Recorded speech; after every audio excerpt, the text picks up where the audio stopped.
नमस्कार बच्चों, कैसे हो आप सब लोग। मैं Sanjay Chauhan, Discovery Study Circle के यूट्यूब आपके खुद के अपने परिवार में स्वागत करता हूं। आपके सामने एक नया प्रैक्टिस सेट, संविधान का प्रैक्टिस सेट। किसका? संविधान का प्रैक्टिस सेट लेकर आया हूं। देखो बच्चों, संविधान में कई क्लास हुई है हमारी, आज प्रैक्टिस करेंगे। इससे पहले भी मैंने आपको प्रैक्टिस करवाई थी। इसके बाद की जो नेक्स्ट क्लास है वो नागरिकता को लेकर है।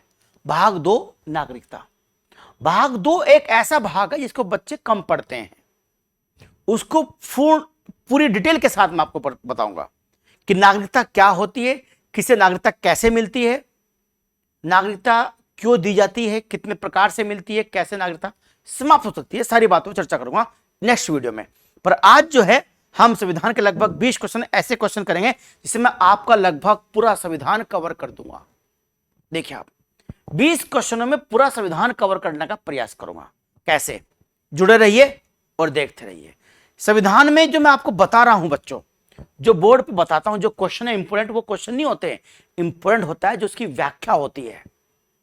वो व्याख्या आप किताब में लिखिए, अपनी कॉपी में लिखिए, आप उसको, वही आपको फायदा करेगी बच्चों। इस बात को गांठ बांध लीजिए। चलिए, हिंदी का practice set by Sanjay sir, Sanjay Chauhan sir. Okay, चलिए देखते हैं क्या कह रहा है ये क्वेश्चन। क्या कहता है क्वेश्चन? क्वेश्चन ये कह रहा है बच्चों, देख लीजिए आप क्या कह रहा है क्वेश्चन। ये कह रहा है कि निम्नलिखित में से किस क्षेत्र में वर्ष 1813 में चार्टर एक्ट में भारत में अंग्रेजी नीति में मौलिक परिवर्तन आया? किस क्षेत्र को लेकर आया था? 1813 का अगर आपने एक्ट पढ़ा हो तो 1813 का जो एक्ट था वो भारत में लाया गया अंग्रेजों के द्वारा। तीसरा चार्टर एक्ट था 1773, 1893 और 1813। पहला 1773, दूसरा 1793 और तीसरा 1893, 1893, चौथा 1833, पांचवा 1853। ये 5 एक्ट इनको बोलते हैं चार्टर एक्ट। क्या बोलते हैं इनको? इनको बच्चों चार्टर एक्ट बोलते हैं। जो कहां से आए थे? भारत में इंग्लैंड से आए थे। तो ये 5 चार्टर एक्ट है। तो इनमें तीसरा एक्ट है क्या था इसमें? आपको जानते हो ना, 1 लाख रुपए की व्यवस्था करी गई थी। कृषि के लिए नहीं, जन स्वास्थ्य नहीं, शिक्षा के लिए था ना, पता होगा आपको। तकनीकी शिक्षा के लिए नहीं, केवल किसके लिए था? शिक्षा के लिए था। 1 लाख रुपए खर्च करने का प्रावधान किया था। और साथ में ही ब्रिटिश कंपनी को कि जो व्यापारिक अधिकार थे वो सीमित कर दिए थे। अब ब्रिटिश कंपनी केवल चीन के साथ चाय का व्यापार कर सकती थी और कोई अधिकार ब्रिटिश कंपनी को भारत में नहीं रहा था। 1833 के एक्ट से संपूर्ण व्यापारिक अधिकार कंपनी के छीन लिए गए थे और अब कंपनी केवल भारत में एक प्रशासनिक संस्था बनकर रह गई थी। ठीक, सारे व्यापारिक अधिकार छीन लिए। ये बच्चों ऐसा क्यों किया था? क्यों इंपॉर्टेंट है? देखिए, ऐसा इसलिए किया गया था कि ताकि भारत के अंदर, भारत के अंदर जो अंग्रेज हैं, शिक्षा प्रणाली के द्वारा काले अंग्रेज पैदा कर सके, ऐसे भारतीय पैदा कर सके जो उनकी भाषा को समझते हो, उसे लिख सके और उनको प्रशासनिक कार्य करने में आसानी हो। 13 के चार्टर एक्ट से बहुत महत्वपूर्ण परिवर्तन यह किया गया था कि एकाधिकार समाप्त करने के साथ यह बात जुड़ी हुई थी कि ब्रिटेन के आम नागरिक भी भारत में आकर व्यापार कर सकते थे। ये 13 के चार्टर एक्ट में बात शामिल थी। शिक्षा तो करी गई थी शिक्षा के लिए, तो शिक्षा पे 1 लाख खर्च ऐसे थोड़ी कर देगा अंग्रेज। अक्सर भाई भारत के बारे में मुझे कल्याण करना है, भारत का शिक्षा बढ़ाने, लो भाई 1 लाख रुपए, ऐसा नहीं। ब्रिटेन के आम नागरिक को भारत में आकर व्यापार करने का एक अधिकार दिया गया। इससे भारत में अंग्रेजों की जनसंख्या में वृद्धि हुई। भारत का अंग्रेजीकरण ज्यादा विस्तृत रूप में हुआ। ज्यादा अंग्रेज चारों तरफ फैल गए, अपनी बातें बताने लगे। व्हाइट मैन बर्डन थ्योरी का सिद्धांत लाए। अब तुम काले लोग हो, नंगे रहते हो, पता नहीं कैसे हाथ सेक करके खाना खाते हो, हम सभ्य लोग हैं, अच्छे कपड़े पहनते हैं, अच्छे तरीके से खाते हैं और हम तुम्हें सभ्य बनाने आए हैं।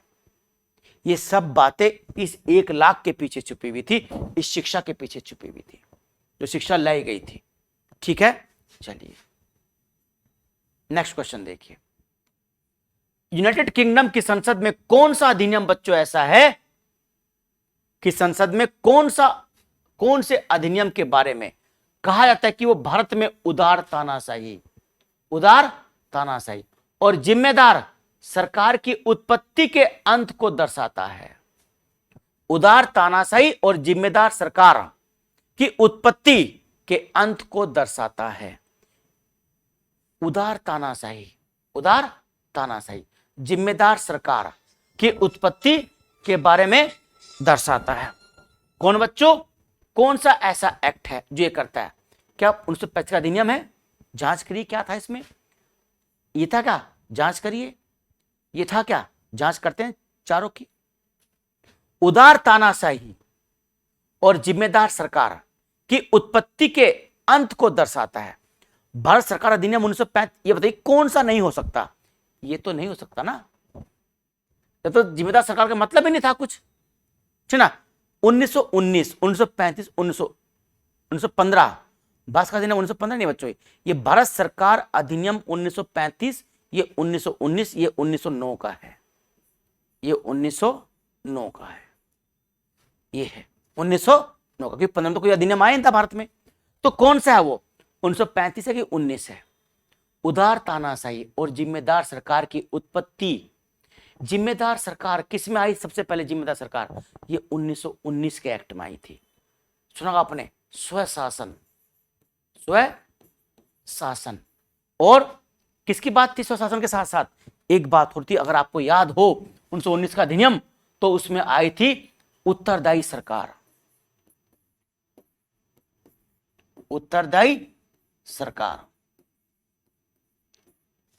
का क्रमिक विकास, सरकार का क्रमिक विकास, उत्तरदायी सरकार का क्रमिक विकास, ये था 1919 का एक्ट। स्वशासन की बात करी गई थी, डोमिनियन स्टेटस का दर्जा देने की बात करी गई थी, और उत्तरदायी सरकार के क्रमिक विकास की बात करी गई थी। चलिए,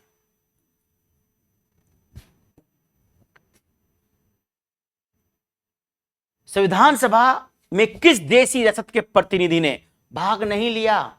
जानते होंगे आप, बताया था मैंने इससे पहले चर्चा जब करी थी आपको कि 565 रियासतों में से 3 ने भाग नहीं लिया था, 3 ने तो भारत में शामिल नहीं हुई थी तीनों। अब पूछिए संविधान सभा में किस देशी रियासत के प्रतिनिधि ने भाग नहीं लिया? जूनागढ़ ने तो ले लिया था, क्योंकि जूनागढ़ को तो भारत में जनमत संग्रह शामिल हो गई थी। मैसूर ने भी लिया था, कश्मीर ने भी लिया था, हैदराबाद रियासत ने भाग नहीं लिया था। उस्ताद अली खां थे ना यहाँ के अंतिम निजाम या नवाब हैदराबाद के, जिनको पटेल ने ऑपरेशन पोलो चलाकर भारत में इसको समाहित किया था। इसके बारे में चर्चा मैं पहले कर चुका हूं।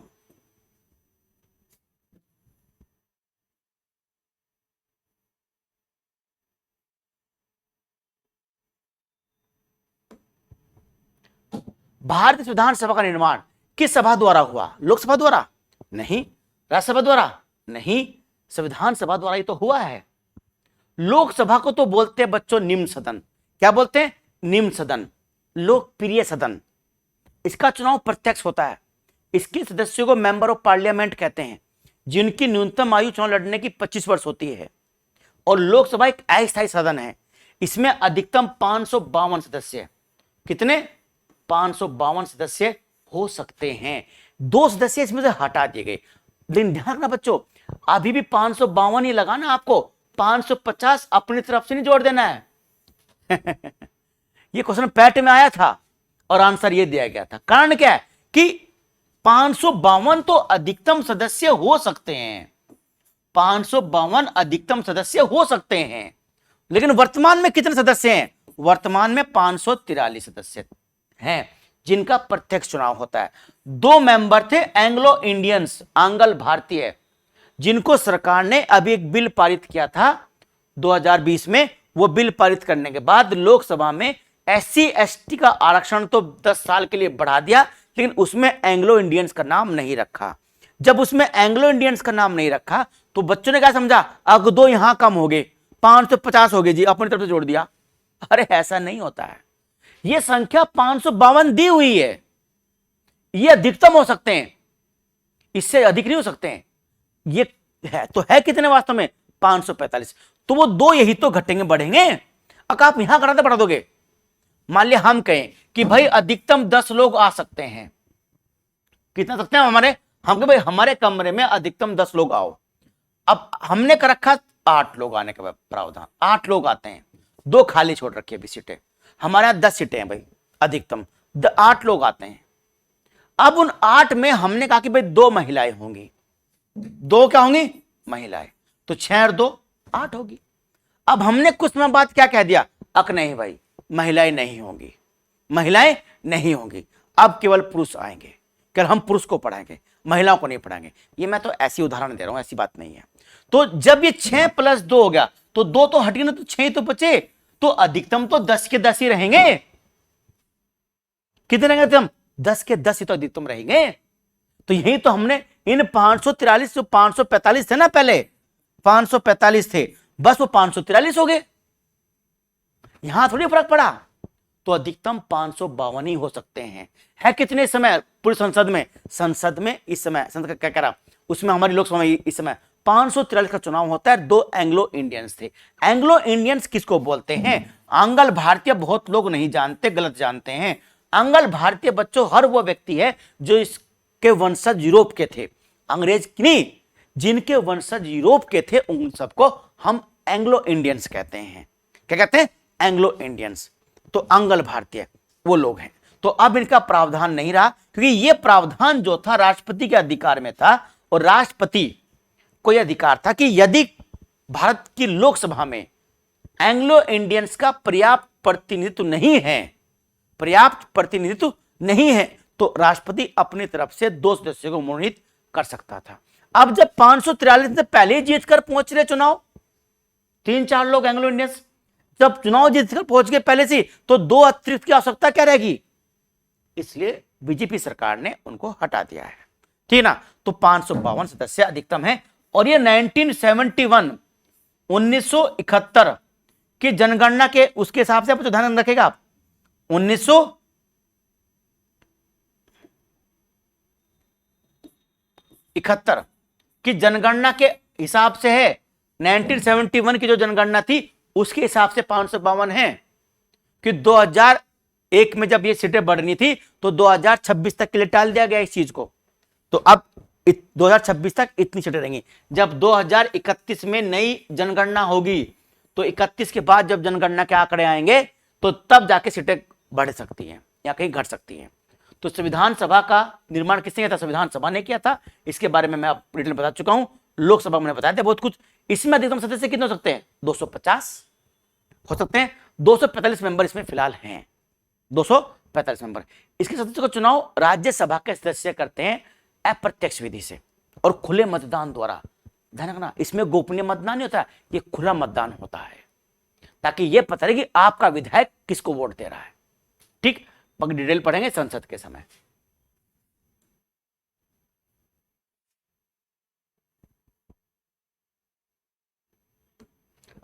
9 दिसंबर 1949 को नई दिल्ली में संविधान सभा पहली बैठक संविधान सभागृह में हुई, जिसे अब क्या कहते हैं, क्या कहते हैं संविधान सभागार को, उसको संविधान सभागार को।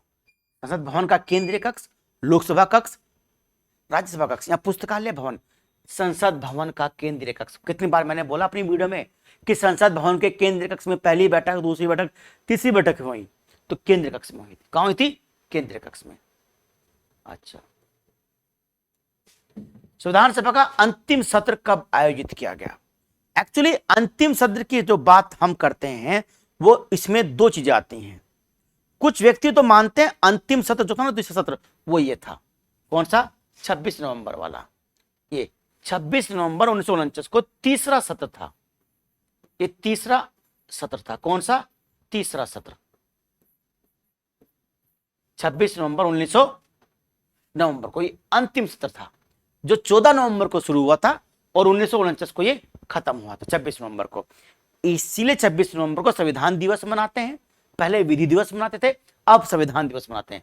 और 26 नवंबर 1949 को संविधान के कुछ अनुच्छेद लागू कर दिए गए थे, बाकी संविधान 26 को लागू होता। कुछ व्यक्ति कहते जो 24 जनवरी 1950 को थी, वो तीसरे सत्र की ही अंतिम बैठक थी, अंतिम बैठक थी।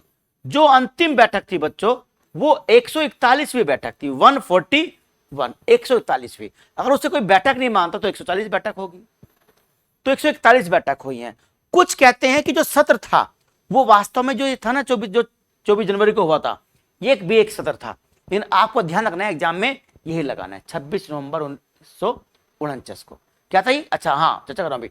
अंतिम सत्र कब आयोजित किया गया? तो अंतिम सत्र कब आयोजित किया गया ये पूछ रहा है। 3 सत्र हुए हैं, ये 26 जनवरी का 30 सत्र का अंतिम समय था। ठीक, चलिए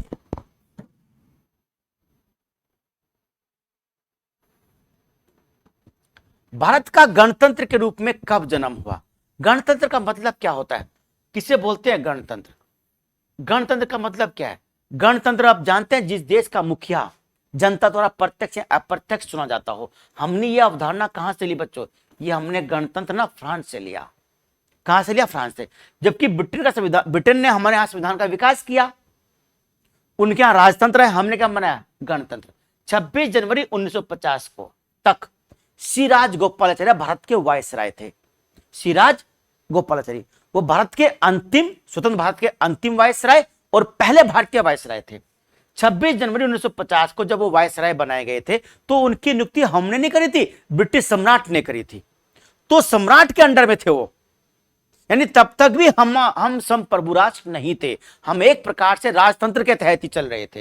लेकिन 26 जनवरी को हमने घोषणा कर दी कि हमारा मुखिया जो होगा वो जनता द्वारा प्रत्यक्ष या अप्रत्यक्ष रूप से चुना होगा। यानी हमारा मुखिया जानते हैं आप, अप्रत्यक्ष चुनाव होता है राष्ट्रपति का। कैसे? चुनाव अप्रत्यक्ष होता है राष्ट्रपति का।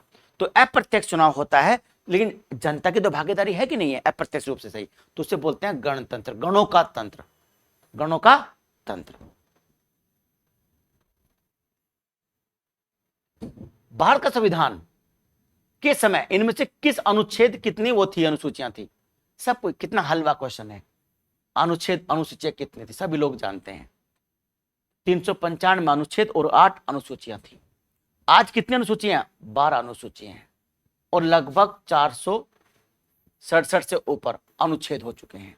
लेकिन ये अनुच्छेद संख्या में नहीं बढ़े हैं, पार्ट में बढ़े हैं। 243 कै, ख, 243 च, 21 कै, 51 कै, ये ऐसे पार्ट में बढ़े हैं। कैसे बढ़े?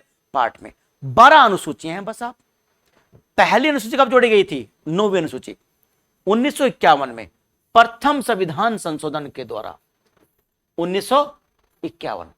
यानी देखिए, संविधान लागू होने के 1 साल बाद ही हमें संविधान में संशोधन करने की आवश्यकता पड़ गई। 9वीं अनुसूची जोड़ दी गई थी। कौन सी? 9वीं अनुसूची। इसका मतलब क्या था 9वीं का? 9वीं अनुसूची का मतलब था कि संविधान का जो 9वीं अनुसूची है, अगर संसद कोई कानून बनाकर उसमें डाल देती है तो सुप्रीम कोर्ट और हाई कोर्ट उस कानून की समीक्षा नहीं कर सकते, यानी उसका पुनर्विलोकन नहीं हो सकता। जब उसका पुनर्विलोकन नहीं होगा तो वो कानून समाप्त भी नहीं होगा। फिर सुप्रीम कोर्ट को अनुच्छेद 13 के तहत संसद द्वारा पारित किसी भी कानून की समीक्षा करने, उसका पुनरावलोकन करने का अधिकार है। यह अधिकार हमने यूएसए से लिया है। सुप्रीम कोर्ट किसी भी कानून को समाप्त कर सकता है या उस मात्रा तक समाप्त कर सकता है जहां तक वो भाग 3 के मौलिक अधिकारों का हनन करता है, या पूरा का पूरा कानून भी समाप्त कर सकता है। जैसे न्यायिक नियुक्ति आयोग था 2014-15 का मामला, उसमें सुप्रीम कोर्ट ने पूरे संशोधन को ही समाप्त कर दिया। तो इतना पावरफुल है हमारा सुप्रीम कोर्ट। ठीक, इसे बोलते हैं न्यायिक पुनर्विलोकन। हम अनुच्छेद 13 में पढ़ेंगे इसको पूरे डिटेल में। तो मेरा कहने मतलब है 9वीं अनुसूची में जोड़ दिया गया कि अगर कोई कानून इसमें जोड़ दिया तो उसकी समीक्षा सुप्रीम कोर्ट नहीं करेगा। तमिलनाडु का मामला, वहां पर 69% आरक्षण है। सुप्रीम कोर्ट की गाइडलाइन है कि किसी भी दशा में 50% से अधिक आरक्षण आप नहीं कर सकते। वहां कितना है? 69%। इतना आरक्षण डाल दिया 9वीं अनुसूची में, सुप्रीम कोर्ट समाप्त नहीं कर सकता। क्या कर लेगा भाई? तो 2009 में सुप्रीम कोर्ट के न्यायाधीश थे, नाम में ध्यान नहीं आ रहा, उन्होंने ये कहा कि अगर अनुसूची 9 को हमने बंद नहीं किया तो आने वाले कुछ समय में जो हमारे 395 अनुच्छेद हैं ये तो कम पड़ जाएंगे और अनुसूची 9 में कानून ज्यादा शामिल हो जाएंगे। तो इसलिए 2009 के बाद इस अनुसूची में सामान्यतः किसी कानून को शामिल करने से सरकार परहेज करती है कि सुप्रीम कोर्ट एक अभिलेखीय न्यायालय है। सुप्रीम कोर्ट जो निर्णय देता है वो निर्णय सरकार और अन्य उच्च न्यायालयों के लिए गाइडलाइन का कार्य करते हैं। एक प्रकार की गाइडलाइन होती है, एक प्रकार के निर्देश होते हैं, उनसे अलग फिर संसद या सरकार या हाईकोर्ट नहीं जा सकता। तो गाइडलाइन सरकार की, सुप्रीम कोर्ट की ये थी कि आप जो हो नवीन सूची में आप कोई ऐसा कानून ना डालें। ठीक है, चलिए ये बात थी आपकी, इसकी याद रहेगी बात आपको। चलिए, अच्छा, बहुत अच्छा क्वेश्चन है, पूछा भी गया है। ये पूछ रहा है कि भारत के संविधान की मूल हस्तलिखित कापियां पूछ रहा है, कापी नहीं कापियां, कि एक हिंदी की है एक अंग्रेजी की है। जो मूल संविधान हमारा लिखा गया वो पहले अंग्रेजी में लिखा गया प्रेम बिहारी नारायण रायजादा के द्वारा, उसके बाद रघुवर दास वीरा द्वारा उसका हिंदी में अनुवाद किया और कृष्ण वैद्य जी ने वो हिंदी में लिखा। तो दोनों प्रतियां कहां रखी हुई है? मूर्ति भवन? नहीं भाई, वहां कहां से? राष्ट्रीय म्यूजियम दिल्ली या संसद भवन की लाइब्रेरी या राष्ट्रपति भवन? संसद भवन की लाइब्रेरी में रखी हुई है, याद रहेगी बात, यहां रखी हुई है। जाकर आप यहां संविधान को देख सकते हो। और किसमें रखा हुआ है? कांच का बर्तन है, उसमें हीलियम और नाइट्रोजन गैस भरी हुई है, वहां रखा हुआ है। हाथ से लिखी प्रतियां हैं।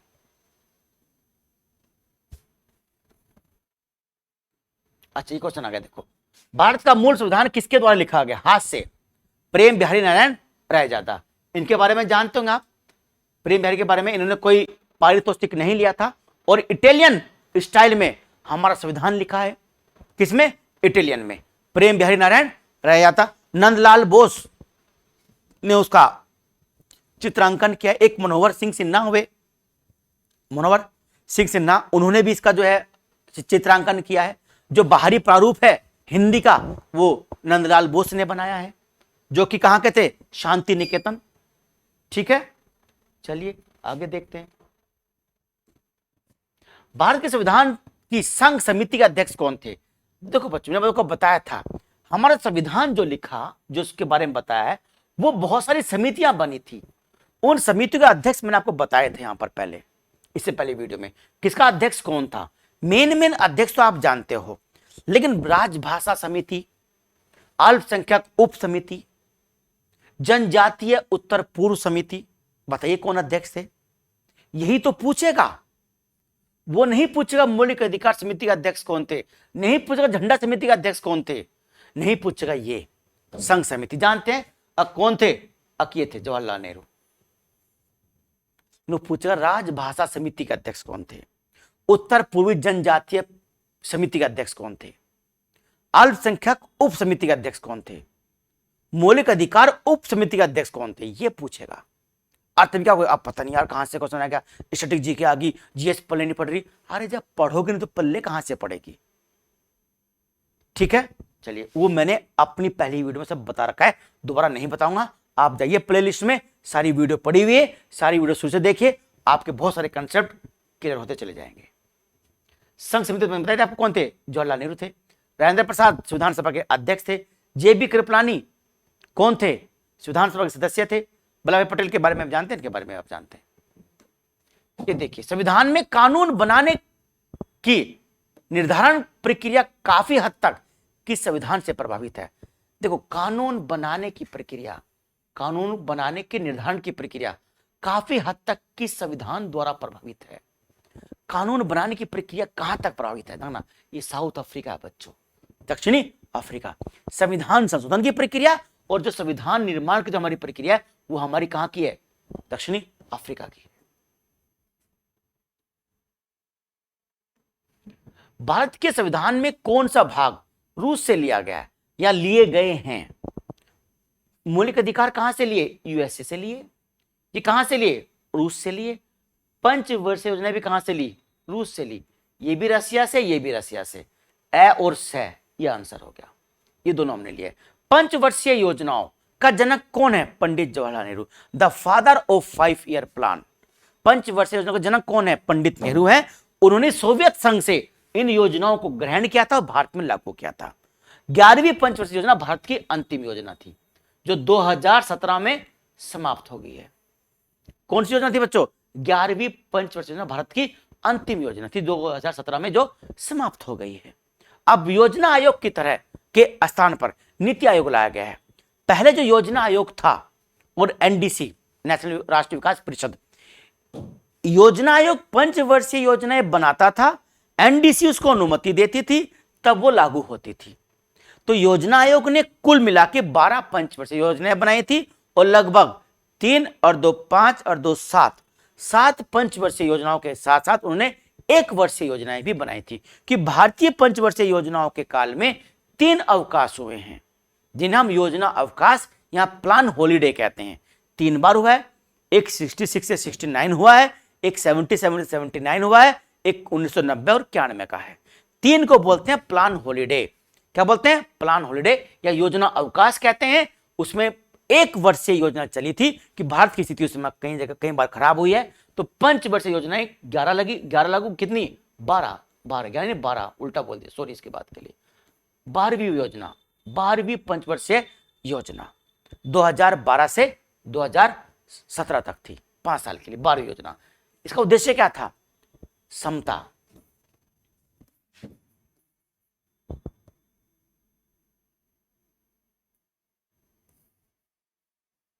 उद्देश्य था समावेशी,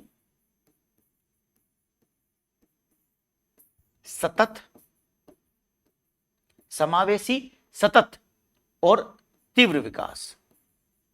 ये ना जो स्ट्रेटेजी मैंने आपको पहले बताया कि 1947 से लेकर 1947 से लेकर आज तक का जो इतिहास है वो जरूर पढ़ना है। तो समावेशी विकास, सतत विकास और कौन सा? तीव्र विकास। ये किसके हुए हैं? ये हमारी 12वीं पंचवर्षीय योजना के उद्देश्य। तो 11वीं थी बच्चों, गलत हो गया, 12वीं योजना थी। तो तीनों उद्देश्य किसके थे? 12वीं पंचवर्षीय योजना के उद्देश्य थे। ये जरूर याद रखेगा। तो पंचवर्षीय योजना कौन सा? मौलिक दायित्व यानी मौलिक कर्तव्य है।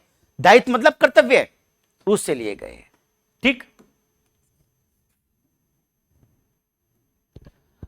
राज्यसभा में भारत के प्रत्येक राज्य के लिए सीटों के आवंटन का भारत के संविधान की किस सूची में उल्लेख किया गया है?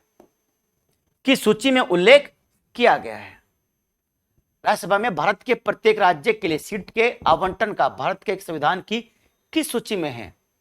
राज्यसभा सीटों का आवंटन के लिए सीटों का आवंटन किसमें है? 6ठी? नहीं, ये तो जनजातियों के लिए। 5वीं जनजातियों के लिए। 8वीं भाषाओं के लिए। 4थी बच गई। 4थी किसके लिए? 4थी बच्चों राज्यसभा के लिए। किसके लिए? राज्यसभा के सीटों के आवंटन के लिए। राज्यसभा में सीटों का आवंटन भी जनसंख्या के आधार पर हुआ है।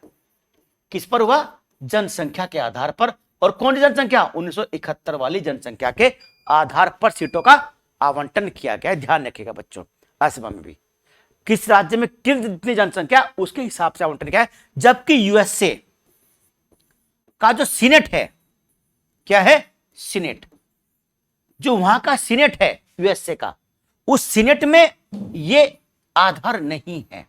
वहां पर प्रत्येक राज्य को सीनेट में 2 सदस्य भेजने का अधिकार है। चाहे कैलिफोर्निया हो जो कि सबसे बड़ा राज्य है जनसंख्या में, चाहे अलास्का हो जो जनसंख्या बहुत कम है, चाहे वाशिंगटन डीसी हो, इन राज्यों को सभी को 2 सदस्य भेजने का ही अधिकार है, चाहे छोटा हो चाहे बड़ा हो। तो वहां जनसंख्या आधार नहीं है, वहां हर राज्य को समान प्रतिनिधित्व मिल दिया गया है। हमारे यहां जनसंख्या के आधार पर राज्य को प्रतिनिधित्व दिया गया है। वहां कैसे है? वहां जनसंख्या आधार पर नहीं है बच्चों प्रतिनिधित्व, यह आपको ध्यान रखना है। ठीक है, चलिए नेक्स्ट देखते हैं। भारतीय संविधान में इस समय कितनी अनुसूचियां हैं? बता भैया मैंने आपको कितनी अनुसूचियां हैं? 12 है। कितनी है? 12 है। 9वीं ये बता, आपको समीक्षा नहीं कर सकते। 10वीं दल बदल के लिए, 11वीं पंचायत और 12वीं नगर पालिका के लिए।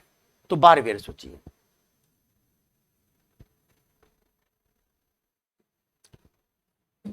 कौन सी अनुसूची भारतीय गणराज्य को आधिकारिक भाषाओं की सूची प्रदान करती है?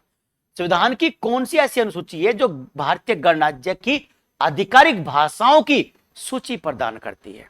वो कौन सी है? 11वीं है क्या? 11वीं तो पंचवर्षीय के लिए। 4थी है, पता ना हमें 4थी है। अच्छा आधे उल्टा भारतीय भाषा पूछ रहा है। 8वीं सूची कौन सी? 8वीं सूची भारतीय भाषाओं के लिए है। कितनी भाषाएं इसमें बच्चों? 22 भाषाएं हैं। मूल में कितनी थी? 14 भाषाएं थी, अब कितनी है? 22 भाषाएं हैं। अब इन 22 भाषाओं का मतलब क्या रखने का 8वीं सूची में? 22 भाषाओं को रखने का मतलब क्या 8वीं सूची में? 22 भाषाओं के रखने का मतलब यह है, अब जो 22 भाषाएं इसमें शामिल हैं, उन 22 भाषाओं की उन्नति का सरकार प्रयास करेगी। और प्लस जो आप परीक्षा देते हैं, जो आप एग्जाम देते हैं, एग्जाम जब आप देते हो तो इन 22 भाषाओं में से किसी भी भाषा में आप प्रश्न पत्र मांग सकते हो, हिंदी में या अंग्रेजी में, तेलुगु, तमिल, कन्नड़, मलयालम। हालांकि उन 22 भाषाओं में अंग्रेजी नहीं है, याद रहेगी बात, उनमें अंग्रेजी नहीं है, 22 भाषाओं में अंग्रेजी नहीं है। ये इंपॉर्टेंट चीज है। राजस्थानी है क्या? राजस्थानी बोली है पर उसमें नहीं है।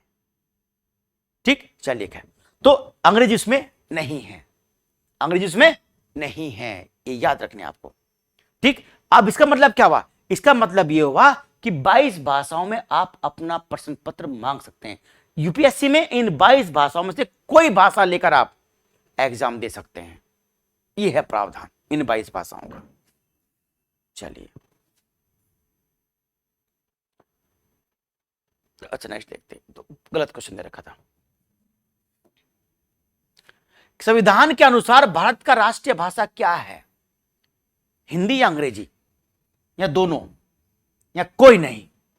कोई भारत की राष्ट्रीय भाषा बच्चों नहीं है। भारत की कोई भी राष्ट्रीय भाषा नहीं है, ना हिंदी है ना अंग्रेजी है। जब संविधान लागू हुआ, जब यह बात कही गई थी कि भारत अगले 15 साल तक अंग्रेजी को अपनी राजकीय भाषा बनाए रखेगा और धीरे धीरे हिंदी को राष्ट्रभाषा बनाने का प्रयास करेगा। 1965 में जब हिंदी की बात आई तो अब क्या करें? प्रधानमंत्री लाल बहादुर शास्त्री थे, वो एक अच्छे व्यक्ति थे, पर्सनालिटी बढ़िया थी, पर बहुत ज्यादा सख्त निर्णय नहीं लेते थे। तो ये जो निर्णय था राष्ट्रभाषा बनाने का, ये बाद में इंदिरा गांधी के समय लिया गया कि हिंदी राष्ट्रभाषा होगी और धीरे धीरे अंग्रेजी को समाप्त कर दिया जाएगा। दक्षिण भारत में विद्रोह शुरू हो गया, आंदोलन शुरू हो गए, बहुत सारे लोग मारे गए, दंगे शुरू हो गए, अब हिंदी राष्ट्रभाषा नहीं मानेंगे। तो इंदिरा गांधी ने निर्णय वापस ले लिया और यह लिख दिया कि अगले आदेश तक अंग्रेजी भारत की राजकाज की भाषा बनी रहेगी, साथ में हिंदी भी भारत की राजकाज की भाषा रहेगी।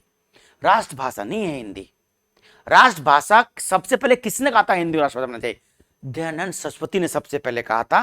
किसने? आर्य समाज के संस्थापक दयानंद सरस्वती की हिंदी हमारी राष्ट्रभाषा बननी चाहिए। महात्मा गांधी ने कहा था अब राष्ट्रभाषा के बिना देश गूंगा है ना। तो राष्ट्रभाषा बच्चों होनी ही चाहिए, पर कोई नहीं है, ये हमारा दुर्भाग्य है।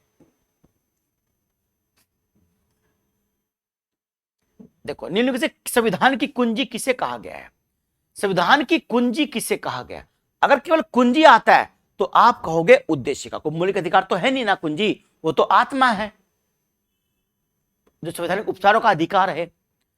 ये भी बताऊंगा सबके बारे में। इसका आंसर 3 है, ये संविधान की कुंजी है। अगर वो पूछे कि ऑस्टिन ने संविधान की आत्मा किसे कहा?